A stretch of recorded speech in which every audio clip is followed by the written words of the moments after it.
Seorang bapa ditahan selepas disyaki merogol anak kandungnya berusia 16 tahun secara berterusan sejak Februari lalu. Ketua Polis Daerah Ampang Jaya, Asisten Komisioner Muhammad Farouk Ishak berkata, suspek berusia 42 tahun itu dikatakan melakukan perbuatan terkutuk itu di kediaman mereka di Bukit Antarabangsa Ampang. Isu sumbang mahram merupakan kompleks dan ia adalah kejadian yang seringkali tidak dilaporkan dalam kalangan masyarakat. Bagaimanapun, walau dengan protokol undang-undang yang sedia ada, isu sumbang mahram masih mencari tempat di media-media serata dunia dan salah satu bentuk jenayah yang kurang dilaporkan secara rasmi kepada pihak berkuasa. Ini disebabkan dinamiknya mangsa merupakan kanak-kanak kecil yang bersetuju atas perbuatan yang dilakukan dengan cara merahsiakan perbuatan tersebut. Baiklah, bertemu kembali bersama panel-panel kita pada hari ini. Cik Kristina, apakah punca pada masalah ini? Dapat banyak punca yang kita boleh kaitkan tentang isu ini. Antara punca ialah tahap ekonomi yang rendah. Kita juga sedia maklum bahawa pada zaman kini hampir segelintir masyarakat tidak dapat menyediakan ruang yang mencukupi kepada anak-anak. Bahkan terdapat keluarga yang ahli bilangan yang ramai dan terpaksa hidup bersederhana dalam keadaan yang berhimpit dalam satu rumah. Mengikut sumber dari Berita Harian, sepanjang tahun lalu sahaja sebanyak 259 kes sumbang mahram dilaporkan di seluruh negara, manakala 825 kes dilaporkan dalam tempoh 2018 hingga 2020 yang berlaku di rumah sendiri. Punca yang kedua ialah keruntuhan institusi kekeluargaan. Ibu bapa tidak mengambil berat terhadap aktiviti anak-anak seperti dengan siapa mereka berkawan dan bergaul, bagaimana perkembangan pembelajaran di sekolah atau universiti dan sebagainya. Ini kerana pasangan yang sudah berpisah atau bercerai dan anak-anak juga terikut dalam permasalahan antara ibu dan ayah mereka. Mereka tidak memantau aktiviti harian anak-anak kerana fokus utama mereka adalah bekerja dan mencari wang yang secukupnya untuk menyara kehidupan. Punca yang ketiga adalah tidak mengamalkan cara hidup Islam. Menutup aurat bukan hanya di luar rumah semata-mata, bahkan di dalam rumah juga.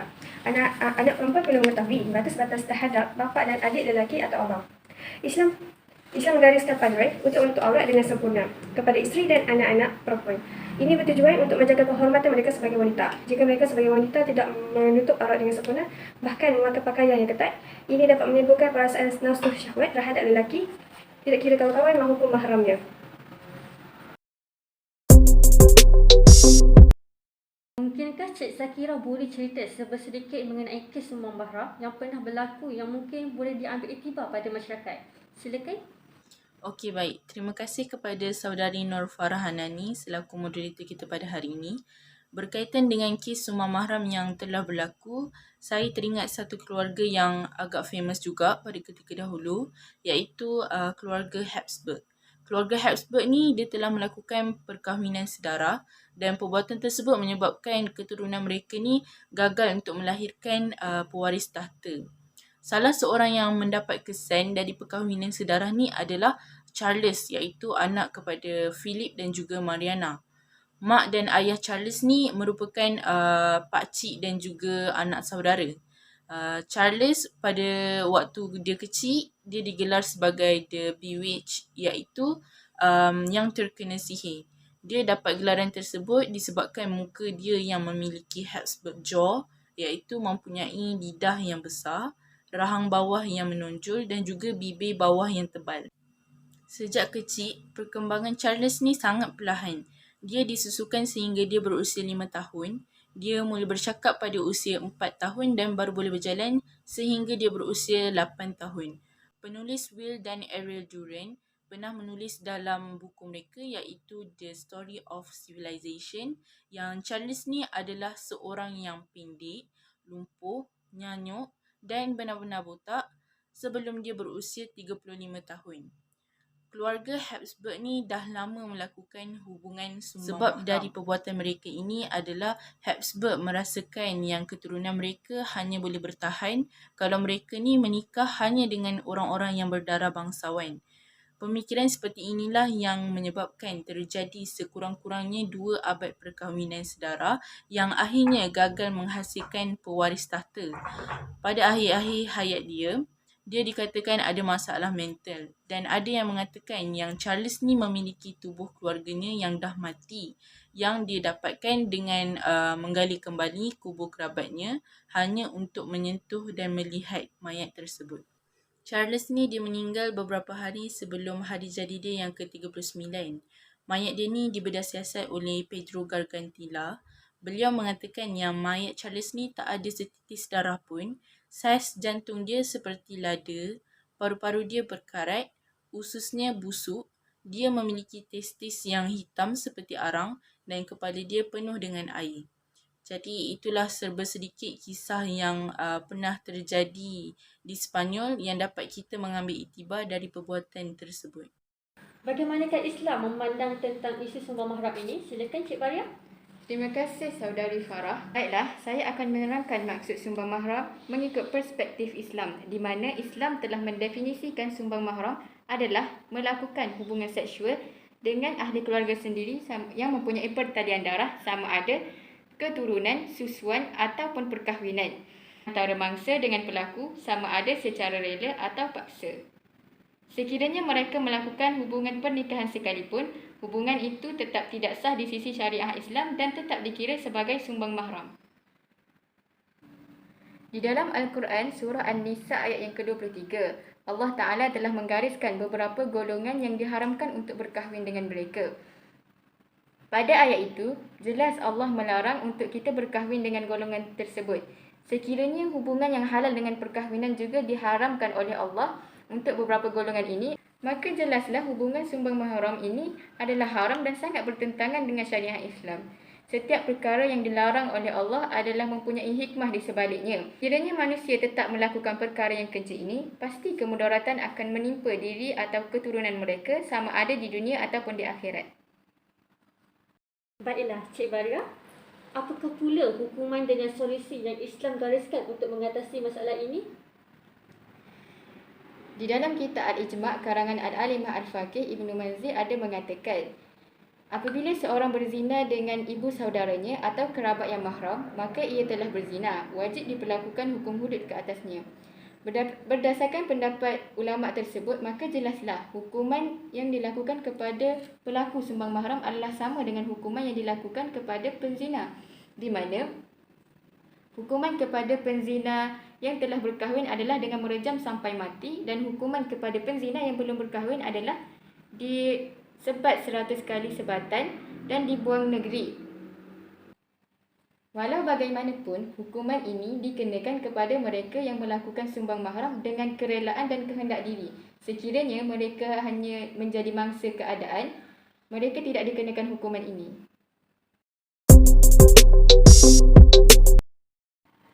Seterusnya, saya akan memberitahu beberapa solusi yang Islam gariskan untuk mengatasi masalah ini.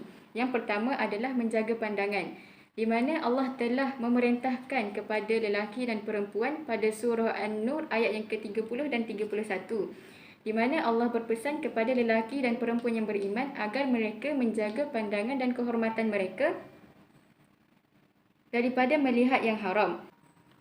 Sekiranya semua lelaki dan perempuan yang beriman melaksanakan perintah Allah ini, sudah pasti isu sumbang mahram tidak lagi kedengaran di dalam negara kita pada hari ini. Yang kedua adalah mengasingkan tempat tidur anak-anak. Rasulullah SAW bersabda, perintahkanlah anak-anakmu salat pada usia 7 tahun dan pukullah mereka sekiranya meninggalkan salat pada usia 10 tahun dan pisahkanlah tempat tidurnya. Dengan mengikuti apa yang Rasulullah perintahkan ini, ibu bapa perlahan-lahan dapat mendidik anak-anak mereka untuk menjaga batas pergaulan walaupun dengan adik-beradik sendiri yang berlainan jantina. Terima kasih Saudari Maria untuk penerangan yang panjang lebar itu tadi. Anak-anak adalah seperti kain putih yang mana ibu bapa mereka lah yang mencorakkan menjadi Yahudi, Nasrani atau Majusi. Tadi kita sudah dengar dari perspektif Islam. Jadi, apa kata sekarang kita dengarkan pula sebuah mahram dari sudut agama lain? Persilakan panel kita seterusnya, Cik Haslia.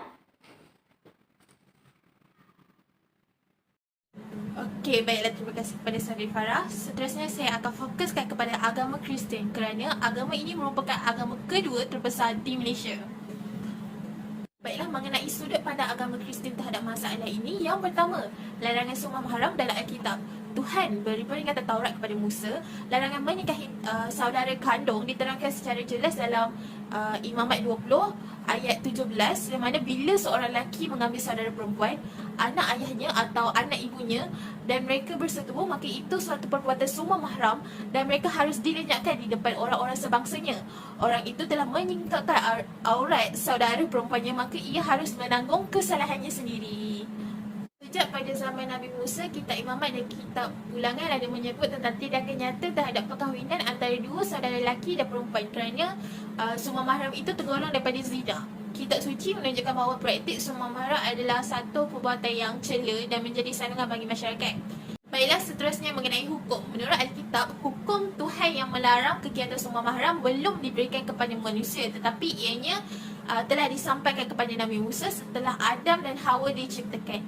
Walau bagaimanapun, penganut Kristian Protestan yang menggunakan pakaian perjanjian lama sebagai bahagian dari peraturan iman, dan ianya melatih mereka untuk membuat perbezaan antara hukum upacara dan juga hukum moral. Hukum moral ialah hukum kodrati ataupun hukum yang menjadi sebahagian daripada kudrat manusia, sehingga kan Rasul Paulus menyatakan sebab dengan itu mereka menunjukkan bahawa isi hukum Taurat ada tertulis dalam hati mereka dan suara hati mereka turut bersaksi fikiran mereka saling menuduh ataupun saling membela, iaitu ada pada Rom 2 ayat 15. Dan seterusnya hukum upacara. Hukum ini merupakan ekspresi untuk memisahkan sesuatu yang suci dari yang duniawi, yang juga merupakan prinsip hukum moral sebagai hukum persembahan. Untuk undang-undang moral pula, penganut Kristian memandang dalam Imamat 18 ayat 6 hingga 20 sebahagian daripada undang-undang moral dan masih berlaku mereka yang mengutuk hubungan seksual yang dilakukan mereka yang mempunyai ikatan kekeluargaan. Alkitab iaitu Imamat 18 ayat 6 hingga 20 ini jelaslah bahawa ianya mengutuk hubungan sumpah mahram. Hal ini kerana agama Kristian memandang sumpah mahram ini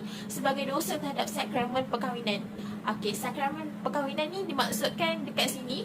Sakramen merupakan salah satu ritual suci yang mempunyai kepentingan ataupun signifikan. Dan itu sahaja daripada saya. Silakan Saudari Farah.